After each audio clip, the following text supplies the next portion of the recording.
কবরের প্রথম রাত কেমন রাত হবে আপনার আর আমার, এটা বোঝানোর জন্য আগে মরণ থেকে বুঝাই। ও বাঁশখালীর মুসলমান, খুবই মনোযোগ দেন মা বোনেরা। ও মা, আপনি যে সুন্দর পোশাক পরে সেজে গুজে গহনা পাতি দিয়ে আপনাকে নিয়ে আসা হলো শ্বশুর বাড়ি।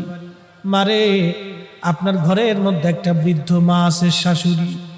মনে ব্যথা দিবেন না, এই বৃদ্ধ লোকটা আপনার কাছে তেমন কিছুই চায় না, একটু সহানুভূতি চায়। বিনিময়ে আপনার স্বামীর জন্য সে 40টা বছর পরিশ্রম করেছে। ও বোন, আপনাকে বলছি, এই বৃদ্ধ মাটাকে আপনি ব্যথা দিবেন না। এই বৃদ্ধ মাটা আপনার স্বামীর পিছনে 40 বছর পরিশ্রম করেছে।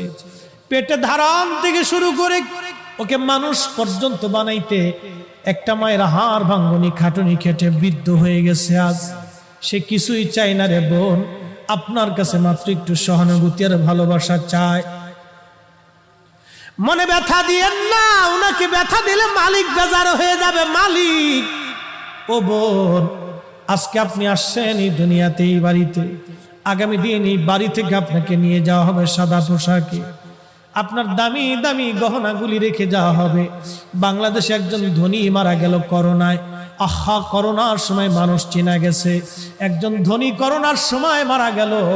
এই ধনী যখন করোনায় মারা গেল, মারা যাওয়ার সময় সে কয়েক হাজার কোটি টাকার সম্পদ রেখে গেছে। 1 টাকা 2 টাকা না, কয়েক